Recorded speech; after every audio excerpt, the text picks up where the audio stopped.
well, this is the second part of my story, and we're moving ahead now until I would say, in my 40s, in my early 40s. Anyway, and of course, in the first part of the story, I talked about an incident that had occurred when I was 8 years old in 1976.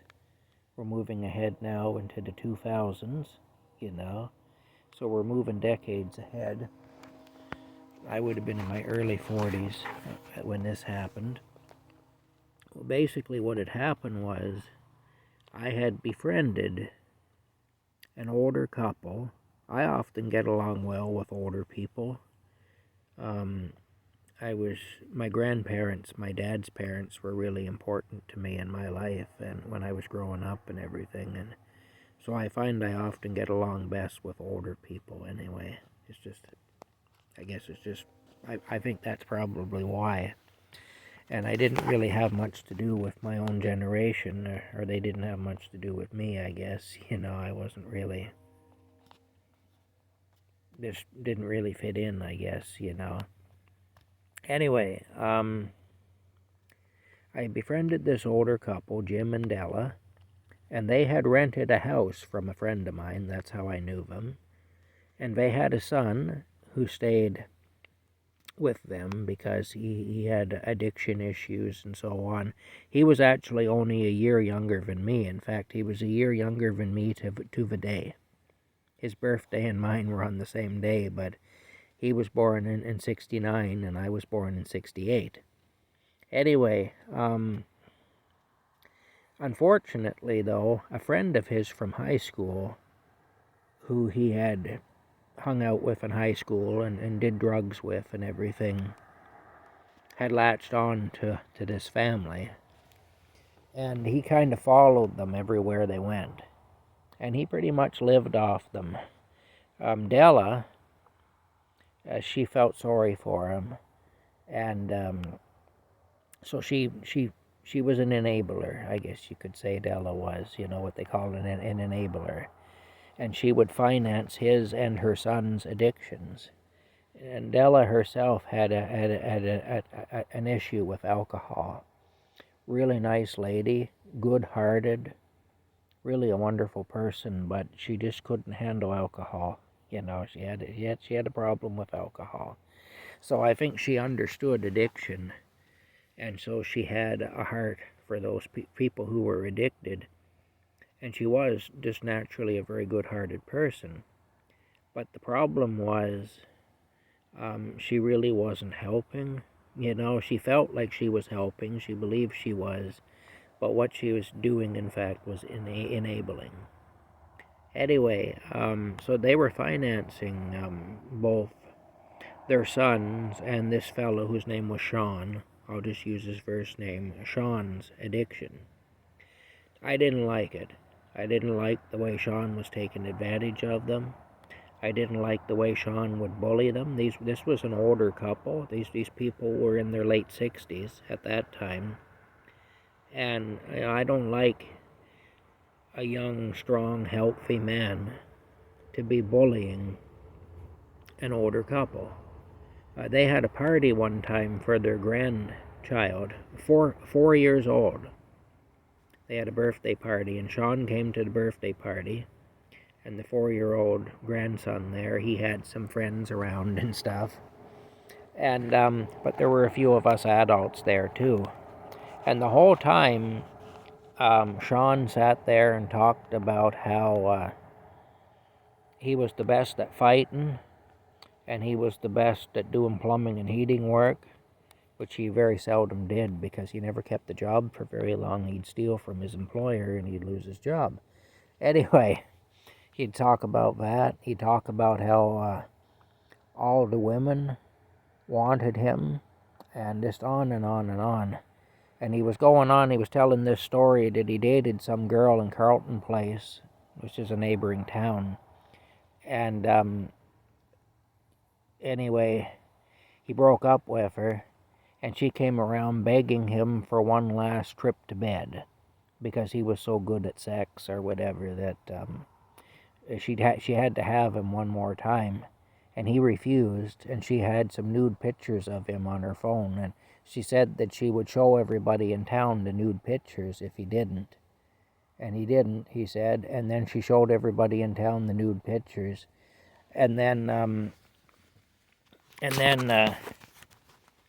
apparently all the women that saw these naked pictures of him, then they all wanted him, so it ended up getting him laid repeatedly. And he could have any woman he wanted. He said, I could be in bed with a woman right now, no problem. Well, I got sick of listening to hours and hours of this, especially when there were children around. And, they could hear this. And I said to him, well, Sean, if that's true, then why are you hanging out here at a birthday party for a 4-year-old? I said, why aren't you laid up in bed with one of these women that's so desperate to have you on a Saturday afternoon rather than here at a birthday party for a 4-year-old child? And I said, besides that, you've been sitting here all afternoon talking about your sexual exploits and everything. And I said, the children here, they hear all that. I said, you got little 4, 5-year-old kids, and they're listening to you carry on that way. I said, they don't need to hear about that. I said, just cool it, stop talking like you're talking, and remember where you are, Well, he didn't like that. He told me I was dismissed, I could leave, Anyway, I saw him again there after that, and he got me alone, and he told me, he said, you're going to start showing me some respect, or I'm going to beat the hell out of you. Now, he was quite a bit bigger and quite a bit stronger than I am, and there's no doubt that he could. Anyway, I told him that. I said, well, there's no doubt in my mind that you could. But I said, I'm going to tell you something. I'm kind of a petty outfit, and I hold grudges. And I like revenge. And all of that was true at the time. I actually was that way. And I said, if you ever do beat me up, then you'd better kill me while you're at it. Because I said, otherwise, I will just bide my time. And when the time is right, I'll pay you back. And I said, and I'll make sure that I kill you when I pay you back. Because if I get beat up by you, that's going to be an ordeal, and I'm not going to want to go through it twice. And I said, oh no, that you'll have to beat me up again if I do anything to you. So I said, I'm going, when the time is right, I said, I won't just beat you. I said, I will kill you. So I said, just be aware that if you beat me up and you let me live through it, then you're signing your own death warrant. Very calmly, I told him that. And I was serious, too, In those days, I was like that. Big time. In my 30s and into my 40s, into my early 40s, I was very much like that. Anyway, he says to me, he get this look on his face, he says, you would too, wouldn't you? I just said, yeah, I would. So, after that, he was kind of scared of me, and he backed off anyway, and I didn't have any trouble with him for a long time. Anyway, one day I showed up to Jim and Della's place, though. This is actually kind of funny. Yeah, he was in the process of ransacking the place. They weren't home. He'd put a bunch of stuff out on the back step, and he was in the process of ransacking the place. And there was a CD player and a bunch of stuff out there anyway, electronic stuff and everything. Well, I took it all and I put it in the trunk of my car. I locked it in the trunk of my car. And then I went into the house, and when I went into the house, he was in their bedroom, turning their bedroom over, looking for stuff to steal. They weren't home. And I said to him, I said, what's with all the stuff out on the back step there? And he says, what do you mean? I said, well, there's a pile of stuff on the back step. I said, looks like somebody's been ransacked, because I knew it was him, but I was kind of acting stupid, I said, looked like somebody was ransacking the place. Left a bunch of stuff out there so they could collect it later.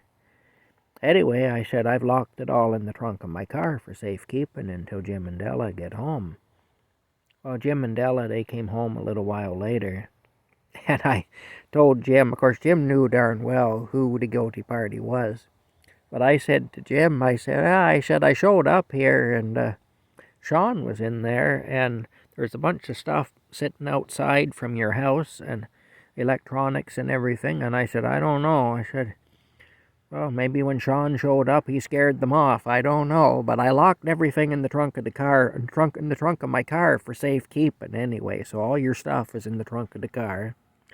I said, I'll give it back to you now. But I said, it's a good thing Sean showed up when he did, because I guess he must have scared them off. And when I said that, Jim had these old false teeth. He had had them since he was a younger man, and as he got older, his face had shrunk. But of course, the teeth stayed the same size. And this big grin come across his face, and it was funny. Whenever he'd grin, you'd see these great big teeth, It was the funniest sight, anyway.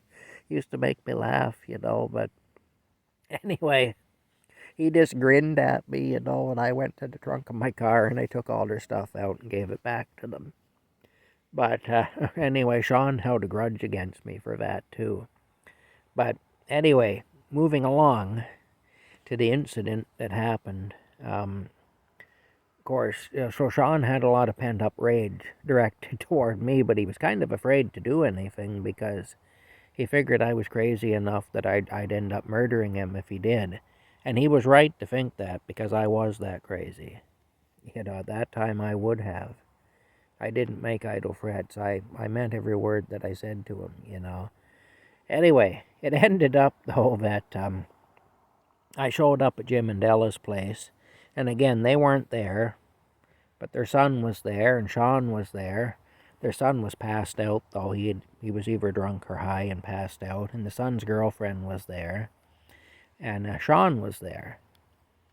Anyway, the son's girlfriend is telling me about this awful car accident that she had been in years before. And everything. She'd been riding in the bed of a pickup truck, and the pickup truck had left the road, and I guess it had rolled over with her and a bunch of other people, and they had all been pretty badly hurt, and stuff. And she's telling me this story, and she's in the kitchen telling me this story. And Jim and Della had went to visit one of their daughters, it turns out, that lived near to Ottawa. So anyway, Sean, he's in the hall yelling the whole time, yelling for me to come. He wants to talk to me. And I'm yelling back at him, look, she's telling me a story here. I said, I'll talk to you when I'm finished talking to her. Anyway, he kept yelling, so finally I said to her, he's not going to leave us alone. I said, just let me go out there and see what he wants. And I said, I'll come back and you can finish your story. So I go out there anyway, and of course there was a lot of drugs, because, they were partying. And I'm pretty sure Sean was high or drunk or a combination of the two, I don't know. Anyway, he had a lot of courage. And what he did at that point, he had overcome his fear that I might kill him. And he got a hold of me, put his arms around me, and he stuck his tongue in my ear. And then he says to me, he said, look into my eyes, bitch.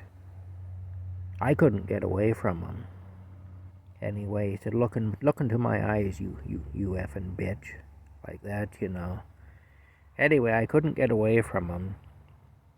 Eventually, I did get away from him. He let me go. I did look in his eyes because I didn't have a choice. And then he let me go.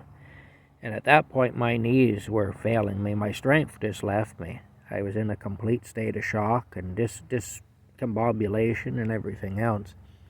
And I went into the living room and sat down on the couch. And he came in after me, and I was sitting there, and my legs were apart, sitting there with my legs apart. And he got in front of me, he put his fist in close between my legs, and he said, close your legs, whore. Close your effing legs, whore, or I will punch you in the balls. And I thought if he does that, he's going to disable me, and then who knows, maybe he'll end up sodomizing me or something. Like, you don't know what this guy would be capable of. And so I closed my legs, and then he went out of the room. And when he went out of the room, I gathered my strength up enough that I was able to get down the stairs and out of the apartment. My friends Jim and Della had moved to another place by this time. And actually, the reason they had to move is because they were financing Sean's addictions, and they got evicted because they didn't pay the rent. They were financing his addiction, you know. Anyway, I was over to my friend Gord, the farmer, helping him with the job that he had there on his farm. And I told him what had happened, what Sean had done.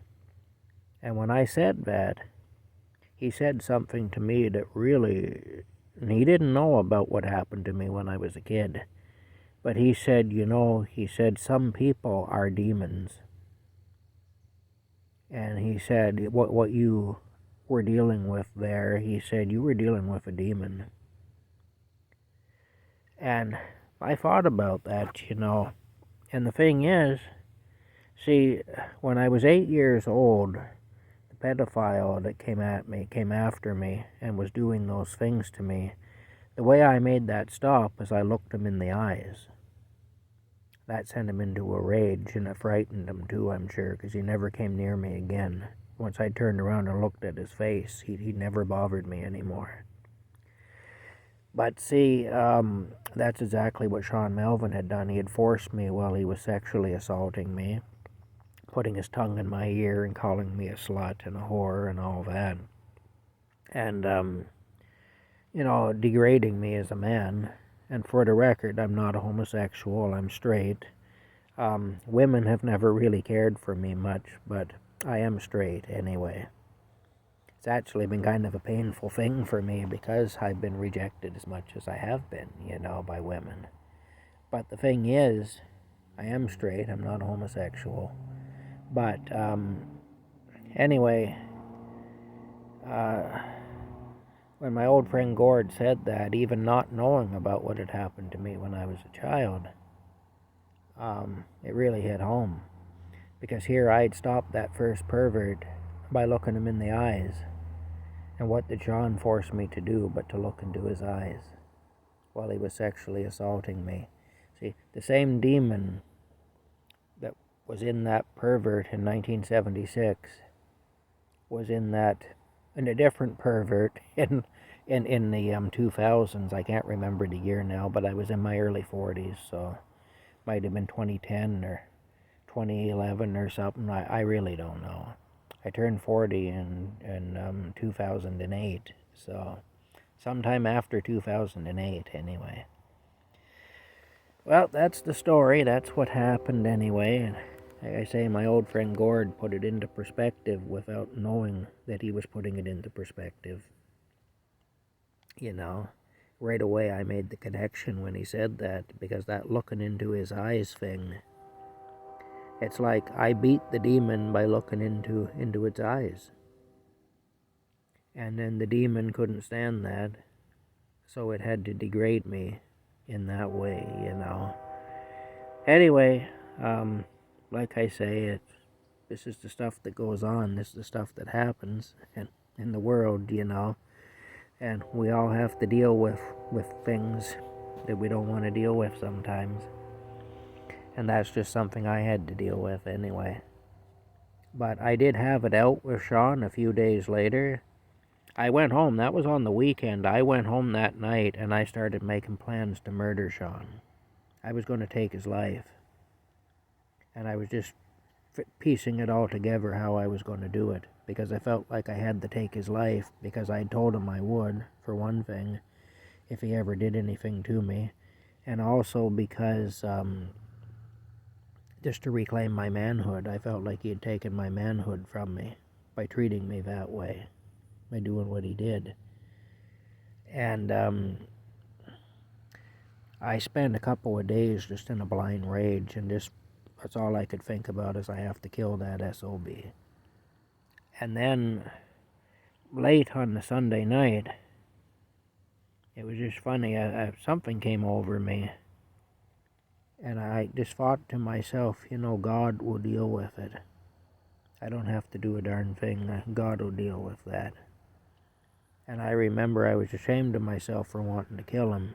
Still felt like I needed to have it out with him, though, to make it clear that he had crossed a big line with me in doing what he did.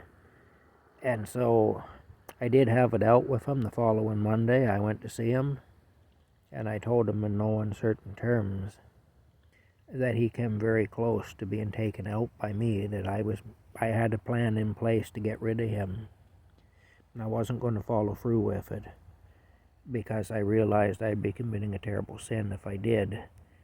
But it's funny how it came over me, because normally something like that wouldn't have come over me, but it's just I realized there's no going back. I wasn't afraid of prison. I was afraid of God. I was afraid of what God would do to me if I followed through with it. And I told him that. Anyway, I also called him a bull queer, and I told him that he needed to stay well away from me from now on. And that was it. Anyway, that's the story. There's a lot of things go on in the world spiritually that we don't understand. I've had a lot of freaky experiences over the years. I've told you about some of them already. Having lived in the haunted convent with the girl with the long blonde hair and all that.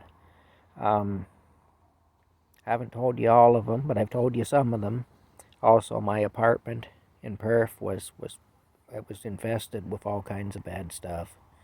But demonically, it was bad. It was bad. Anyway, that's it. That's the story. Thank you for listening to it. It all happened just the way I said it did. I know it sounds crazy. I'm not going to claim that it doesn't sound crazy, but it did happen the way I said it happened. Anyway, that's it for now. We'll talk to you later.